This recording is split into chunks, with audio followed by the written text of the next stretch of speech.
Assalamualaikum, yo semuanya, kembali lagi dengan Bang Jeb. Hehehe, akhirnya dongeng Babang Sen kembali lagi. Jadi kita langsung saja dah. Check it out.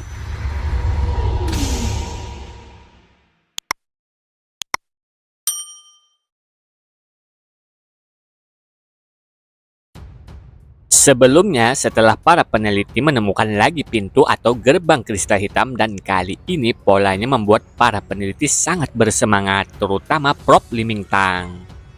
Limingtang pun menjelaskan bahwa dia tahu sedikit mengenai pola-pola rumit dari gerbang kristal ini. Tidak salah lagi, ini dari klan kristal galaksi dia. Melihat itu, Sen bergumam dalam pikirannya bahwa dirinya tidak tahu sama sekali tentang peradaban klan kristal ini, apalagi dari galaksi dia. Namun yang membuatnya penasaran, kalung kucing 9 kehidupan bereaksi semakin panas saat di dekat gerbang kristal hitam itu. Setelah itu, di bawah komando Limingtan, para peneliti mengeluarkan alat-alat mereka untuk membuka gerbang kristal hitam. Mereka pun hanya membutuhkan 20 menit lebih untuk membukanya. Tapi tiba-tiba sebuah cahaya muncul sangat terang saat mereka mulai membuka gerbangnya. Aduh, salah satu peneliti berteriak kesakitan saat terkena cahaya dari gerbang yang baru mereka buka. Mukanya pun terlihat terbakar hangus. Segera teman-temannya menarik agar menjauh dari cahaya tersebut. Lalu salah satu teman penelitinya segera mengambil kotak P3K agar cepat-cepat diobati. Namun sayang seribu sayang, itu percuma. Peneliti itu langsung meninggal seketika dengan muka terbakarnya. Sedangkan Limingtang terus memperhatikan cahaya yang ada di gerbang kristal hitam itu. Menurutnya ini adalah cahaya dari benturan kristal yang begitu banyak yang ada di dalam gerbang. Ini mungkin adalah penemuan yang bersejarah dari sejarah penelitian klan Crystal Laser.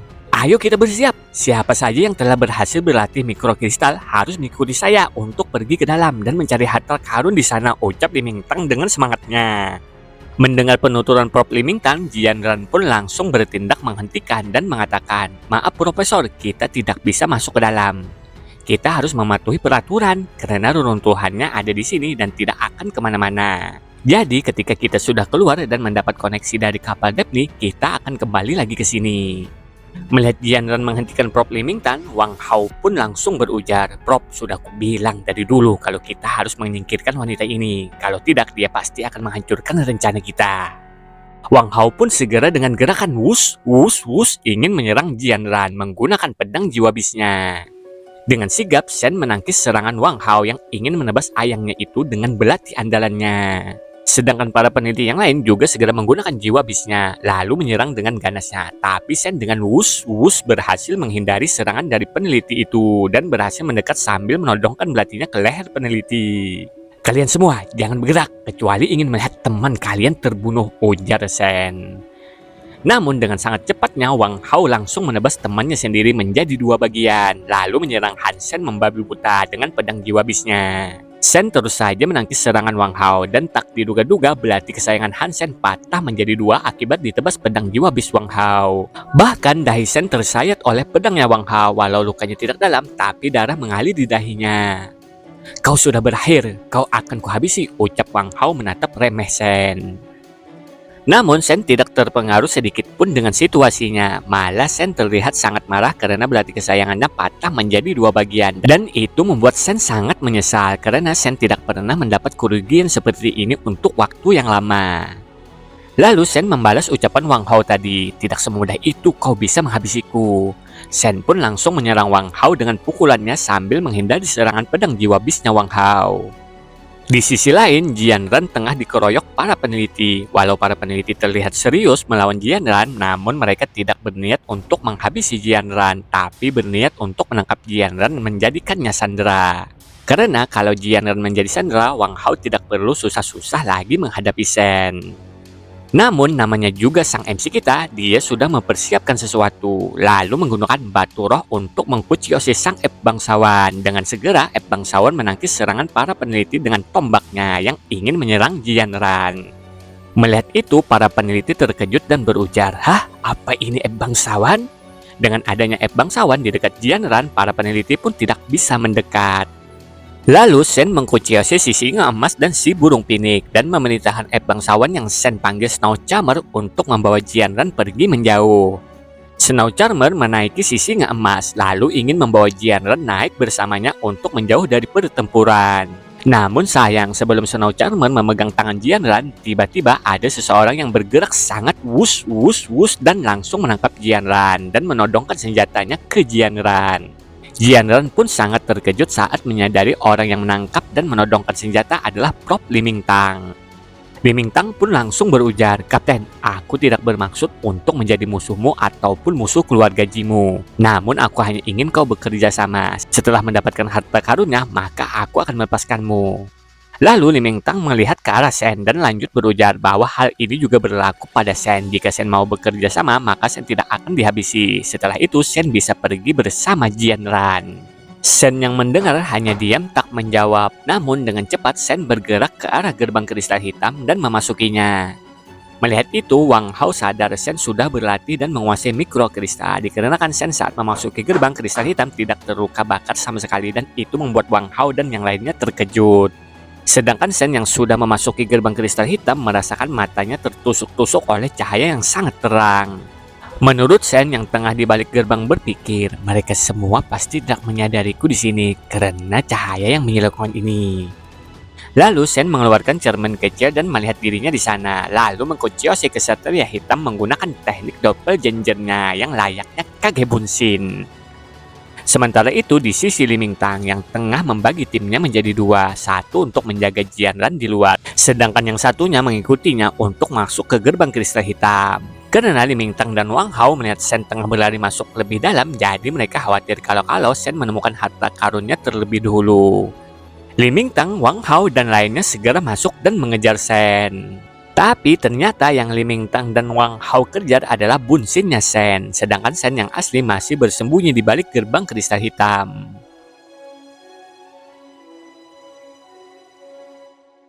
Sementara itu di sisi Jianran yang tengah dijaga 3 orang, dia pun tak tahu apa motif dari 3 orang ini. Jianran pun ingin mengungkapkan niat mereka, namun mereka tidak menjawab apapun pertanyaan dari Jianran. Karena Jianran terlalu banyak tanya, salah satu dari mereka pun mensolotip mulut manis Jianran. "Kamu dulu adalah kapten yang berkuasa, tapi sekarang kau harus berhati-hati melangkah. Kalau tidak, kami tidak akan sopan padamu," ujarnya. Melihat tak berdayanya Jianran dan menurut mereka Jianran ini begitu cantik dan aduhai, salah satu mereka pun tergoda dan ingin menyentuh Jianran. Jianran tak bisa berbuat apa-apa dan ingin sekali menjauh dari para berdebah ini. Namun tiba-tiba sesosok bayangan hitam melesat sangat cepat dan tangan orang yang ingin menyentuh Jianran itu pun terpotong terbang. Orang yang melakukan itu adalah Han Sen.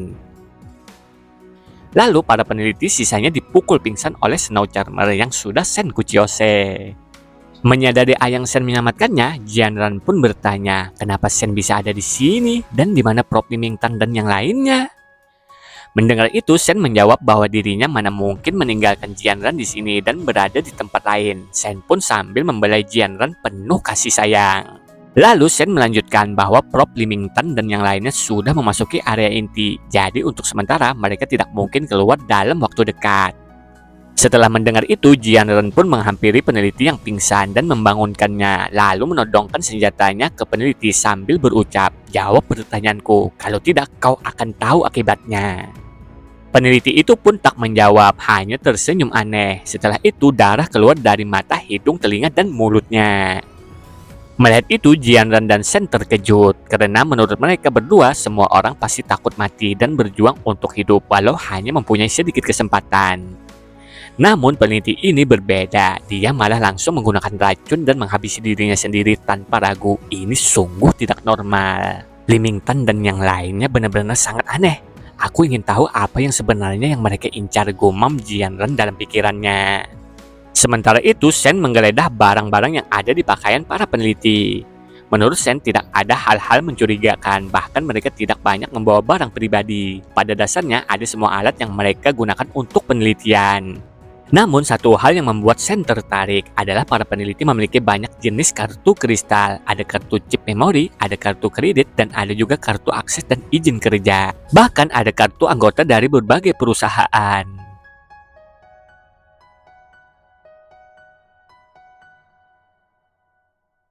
Singkat cerita, Sen ingin memasuki gerbang kristal hitam lagi dan melihat sekitaran karena penasaran. "Apa kau sudah melatih mikrokristal?" tanya Sen kepada Jianran. Sedangkan dalam pikirannya, Sen ragu-ragu untuk meninggalkan Jianran di sini karena sangat berbahaya. Mendengar pertanyaan Sen tadi, Jianran pun menjawab bahwa dirinya belum berlatih mikrokristal, tapi energi tulang dari keluargaku membuatku kebal terhadap cahaya kristal, ungkap Jianran. Mereka berdua pun segera memasuki gerbang kristal hitam. Setelah masuk, Sen merasakan lagi matanya tertusuk-tusuk cahaya yang menyilaukan. Menyadari itu, Jianran dengan sigap memakaikan kacamata kepada Sen dan membuat Sen merasa lebih nyaman dalam melihat sekarang. Lalu setelah itu, Sen dan Jianran menelusuri tempat-tempat yang ada di dalam yang penuh dengan pola-pola uniknya. Sementara itu, di tempat bunsinnya Sen, tepatnya di alun-alun bawah tanah, Sen memerintahkan bunsinnya berhenti bergerak dan bersembunyi di telinga sebuah patung besar. Bunsin Sen pun melihat Limingtan, Wang Hao, dan yang lainnya juga sudah memasuki alun-alun bawah tanah. Han Sen berlari sangat cepat. "Apakah dia tidak takut mati?" ujar salah satu peneliti. Mendengar itu, Limingtang mengungkapkan bahwa tempat ini bukan tempat sembarangan. Kalau Sen salah jalan, maka dia tidak akan bisa keluar dari sini hidup-hidup. Tapi semua jalan di sini sama dan menuju ke tempat kristal. Namun di setiap jalan pasti ada jebakannya. Tapi juga di setiap jalan pasti ada jalan alternatif tanpa jebakan kan? Ungkap Limingtan sambil berjalan ke sebuah patung. Setelah mengamati patung berbentuk piramida, Limingtang pun berujar seharusnya aksesnya ada di patung ini. Jadi ayo geser patung ini ke samping. Dengan segera dua peneliti mendorong patung piramida itu ke samping, dan benar saja setelah digeser ada sebuah pintu jalan. Namun belum sempat mereka memeriksa, tiba-tiba mereka semua mendengar sebuah suara. Limingtang pun menyadari suara itu dan segera memerintahkan para peneliti untuk segera menjauh. Tapi sayang, para peneliti tidak sempat bereaksi. Muncullah sebuah kubus Rubik dengan cahaya emasnya terus berputar-putar di udara. Lalu sang kubus Rubik memancarkan cahaya layaknya pedang laser menyerang para peneliti tadi. Baju robot perang para peneliti itu pun hancur berkeping-keping. Setelah itu, sang kubus Rubik melesat ke arah Limingtang dan Wang Hao. Tapi Limingtang sudah siap dan seperti melempar sesuatu dari pakaiannya. Boom! Terjadilah sebuah ledakan. Karena ledakan itu, kubus Rubik mengalih perhatiannya ke ledakan tadi dan meninggalkan Limingtang dan Wang Hao. Dengan segera, Limingtang dan Wang Hao langsung pergi ke tempat pintu yang tadi mereka temukan. Di sisi lain, Bun Xinchen memperhatikan dan bergumam, "Untung saja aku berada di sini. Jika tidak, tubuh asliku dan Jianran sudah sampai di tempat ini, kita mungkin akan mati tanpa tahu apapun." Setelah itu, Bun Xinchen melihat ada yang keluar dari tempat ledakan granat yang Limingtang lempar tadi. Keluarlah benda kecil berwarna hijau transparan, tampak seperti kumbang unicorn. Bun Xinchen pun hanya memperhatikan kumbang hijau ini dan menyadari kalau kumbang ini terlihat bodoh dan lemah. Menurutnya tidak sebanding dengan kubus Rubik emas tadi, bahkan sepertinya tidak bahaya sama sekali. Tak lama kemudian, Bun Xinchen turun dari patung besar dan menghampiri kumbang hijau itu. Segera dia mengambil kumbang hijau dan berujar, "Di antara barang-barang yang dibuat klan Crystal Ledger, apa ada benda yang tidak berguna?" Lalu Sen berjalan menuju tempat yang tadi terkena ledakan granat yang disebabkan Limingtang. Terlihat ada celah di bawah lantai dengan banyaknya kristal ungu di dalamnya. Sen pun menyadari kristal ini adalah kristal memori yang pernah Jianran gunakan kepadanya. Kristal yang dapat memperkuat dan mengembangkan fungsi otak. Bun Xinchen pun diam memperhatikan kristal ungu itu sambil menunggu tubuh aslinya dan Jianran datang. Sementara itu, Sen dan Jianran mengikuti rute jalan yang digunakan Bun Xinchen-nya. Sen juga menceritakan kejadian yang telah Bun Xinchen lihat di aula bawah tanah kepada Jianran. Singkat cerita, Sen dan Jianran telah sampai di tempat. Menurut Jianran, walau klan kristal mempunyai banyak karya begitu ajaib dan mengagumkan, namun ada juga karya yang menurutnya tidak terlalu berguna seperti kumbang unicorn hijau kristal itu. Tapi kumbang hijau itu juga merupakan makhluk langka. Mungkin kalau dijual ke orang yang tepat, pasti akan menghasilkan cukup banyak cuan. Setelah itu, Sen mengaktifkan baju robot biologisnya agar dapat mengambil kristal ungu dengan memperlebar celah retakan dari lantai. Beberapa menit kemudian, celahnya pun sudah dapat dimasuki. Sen pun memasuki celah itu dan menyadari tidak ada benda apapun kecuali kristal ungu saja. Sen pun mengambil kristal ungu satu persatu dan menghitungnya yang berjumlah 16. Dikatakan kristal ungu sangat langka dan Sen menemukan 16. Itu termasuk penemuan yang besar. Jika aliansi tahu, maka aliansi akan mengambil semua kristal ungunya. Jadi Sen pun mengambil 8 kristal ungunya dan 8 sisanya dia berikan kepada Jianran.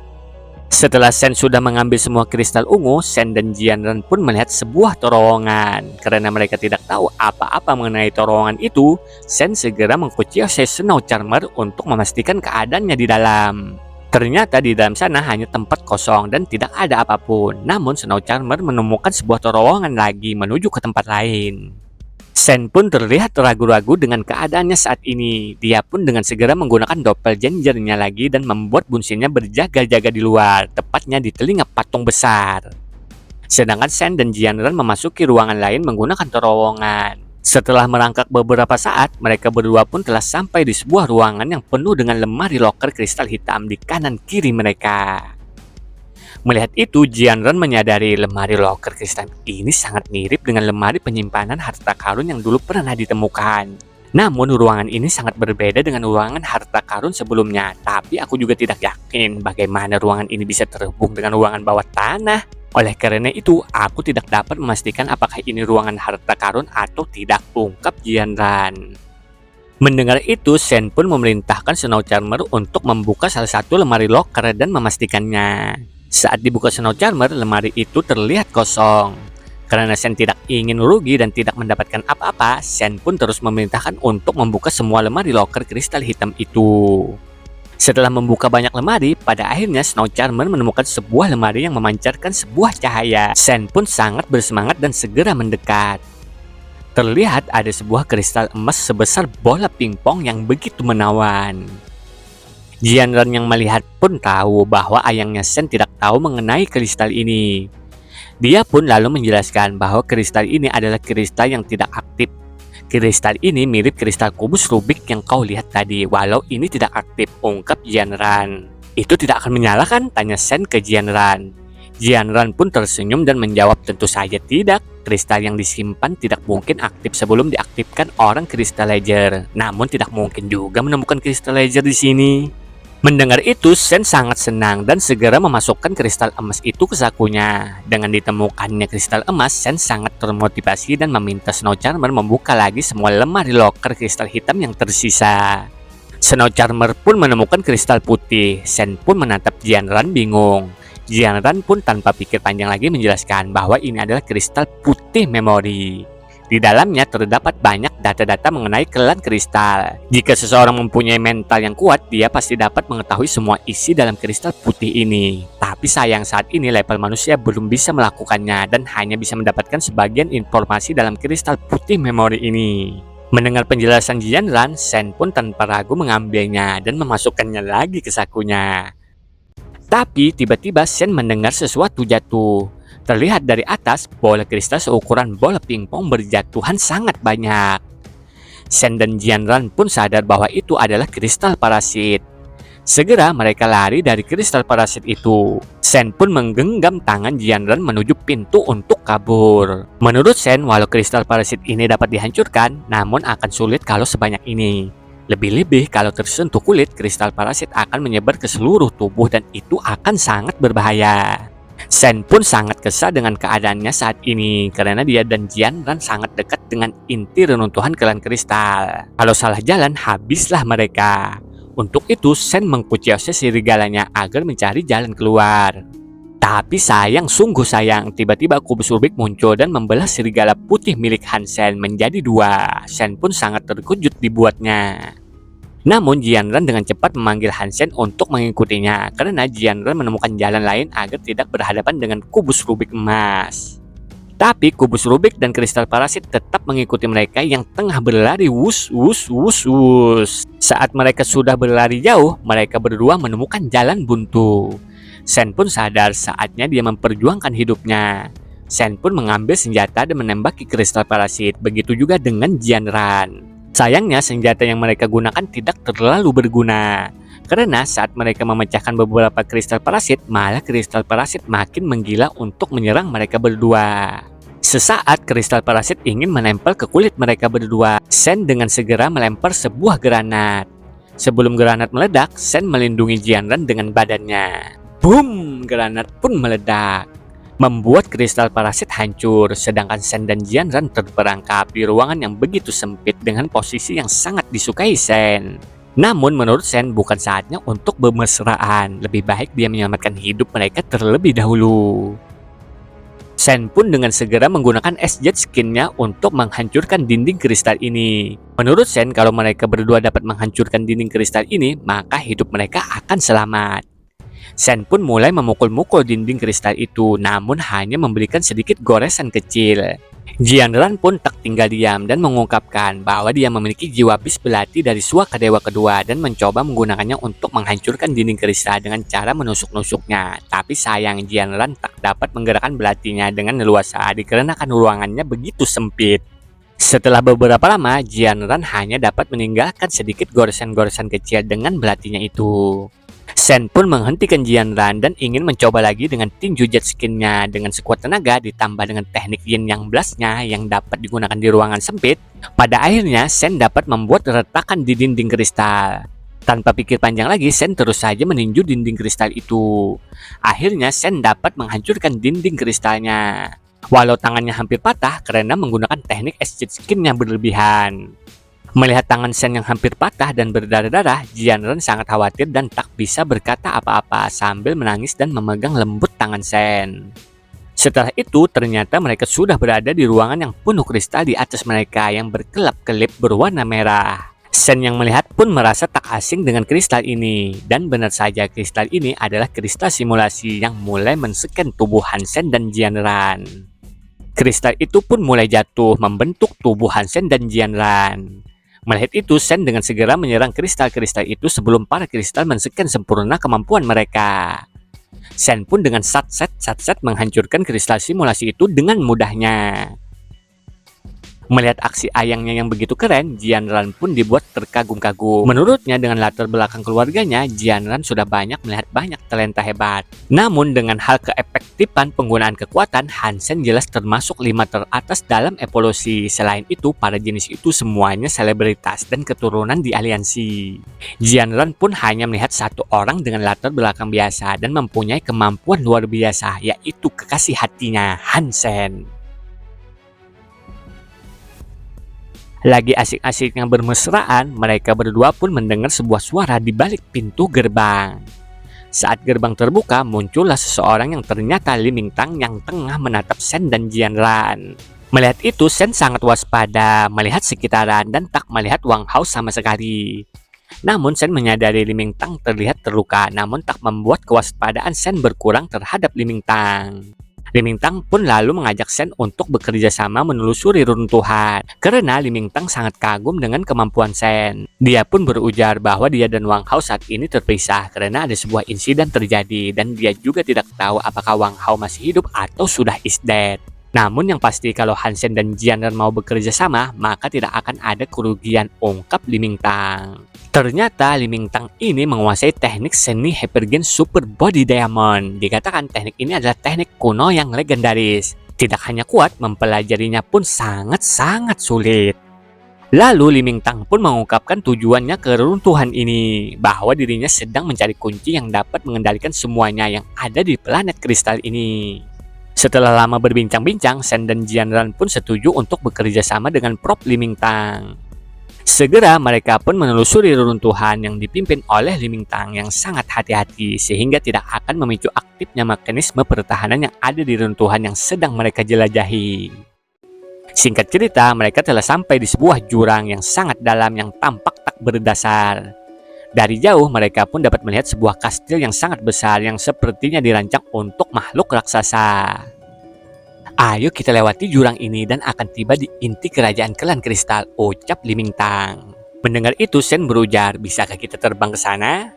Li Mingtang pun langsung menunjuk ke arah langit-langit. Lihatlah ke atas, ucapnya. Shen dan Jianran pun segera melihat ke atas langit-langit. Ternyata ada kristal hijau raksasa yang tengah menggantung di langit-langit seperti lampu gantung. Setelah beberapa lama, akhirnya mereka sadar kenapa Li Mingtang dan Wang Hao gagal melewati ini. Karena kristal hijau raksasa menggantung itu disebut kristal sarang dan ada banyak kristal mini di dalamnya. Kristal sarang ini sangat sensitif dengan sirkulasi udara. Saat ada sesuatu yang mendekat, dengan segera kristal sarang menyemburkan kristal mininya layaknya hujan es lalu menyerap darah mangsanya saat menyentuh kulit manusia.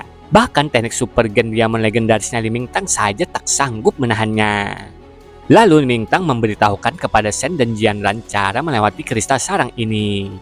Dengan cara menjaga jarak tertentu saat melewati jambatan kristal. Anehnya dengan cara itu mereka berhasil melewati kristal sarang. Setelah sampai di kastil kerajaan klan kristal, Shen dan Jianran pun mulai menjaga jarak dari Li Mingtang. Menurut Shen, Li Mingtang kemungkinan tidak membutuhkan kita lagi setelah melewati kristal sarang ini. Jadi kita harus tetap waspada. Li Mingtang pun mulai menaiki tangga menuju kastil. Shen dan Jianran pun mengikuti dari belakang dengan waspada. Setelah mereka sudah berada di dalam kastil, mereka pun sangat terkejut banyak mayat yang tergeletak di dalam kastil. Anehnya tanpa luka sedikit pun dan juga tidak ada pertempuran. Lalu Shen menyadari ada sesosok bayangan. Li Mingtang pun menghampiri bayangan itu yang ternyata Wang Hao. Li Mingtang pun bertanya, "Kapan kau datang ke sini? Apa kau menemukan sesuatu?" Dengan segera Wang Hao menunjukkan sebuah kristal yang ada di tangannya. Lalu mendekati Li Mingtang untuk memberikan kristalnya. Tapi tak disangka-sangka Wang Hao malah meninju dada Li Mingtang dengan kerasnya. Beng! Tapi ternyata Li Mingtang sudah siap dengan kejadian seperti ini. Tubuhnya pun terlihat diselimuti cahaya emas. "Wang Hao, seharusnya kau tahu kau tidak akan dapat melukai tubuh super diamondku," ucap Li Mingtang. "Mana ku tahu," ujar Wang Hao sambil melemparkan granat yang ternyata bukan ke arah Li Mingtang ataupun ke arah Shen dan Jianran, melainkan ke gerbang yang ada di belakang mereka. Boom! Ledakan pun terjadi. Serpihan-serpihan kristal mini hijau memasuki tempat mereka. Anehnya kristal mini hanya melewati Wang Hao dan menyerang Li Mingtang dan menempel ke badannya. Bahkan tubuh super diamond Li Mingtang tak dapat menahan. Segera kristal mini hijau berubah menjadi merah karena telah menghisap darahnya Li Mingtang. Di sisi lain, Shen dan Jianran yang melihat sangat terkejut dan berpikir apakah ini akhir dari hidup mereka? Tapi ternyata kristal mini hanya melewati mereka berdua. Wang Hao pun yang melihat sangat terkejut lalu menggunakan pedang jiwa bisnya dan melangkah menuju Shen dan Jianran. Shen memandangi batu kristal yang Wang Hao pegang. Menurut Shen sangat mirip dengan liontin kucing 9 kehidupan miliknya. Apakah dibuat dengan bahan yang sama? Lalu Shen menggunakan jiwa bis ratu perinya berdiri melindungi Jianran dari Wang Hao. Wang Hao pun mengungkapkan kenapa saat itu dia tidak menghabisi Shen. Itu karena dia tidak ingin memperlihatkan kemampuan sesungguhnya di hadapan Li Mingtang. Pedang Wang Hao ditangkis oleh Shen. Lalu dengan cepat Wang Hao terus menyerang Shen menggunakan pedang jiwa bisnya. Melihat Shen tidak mundur dan malah maju, Wang Hao pun memutar pedangnya dengan cepat. Karena Shen sedikit terlambat menyadari, Shen pun sedikit terluka di lehernya. Melihat itu, Jianran berteriak bahwa Shen harus berhati-hati dengan pedang itu. Lalu dengan gerakan cepatnya, Wang Hao memanggil jiwa bis lainnya dan menerjang Shen dengan ganasnya. Shen pun mendapat banyak luka.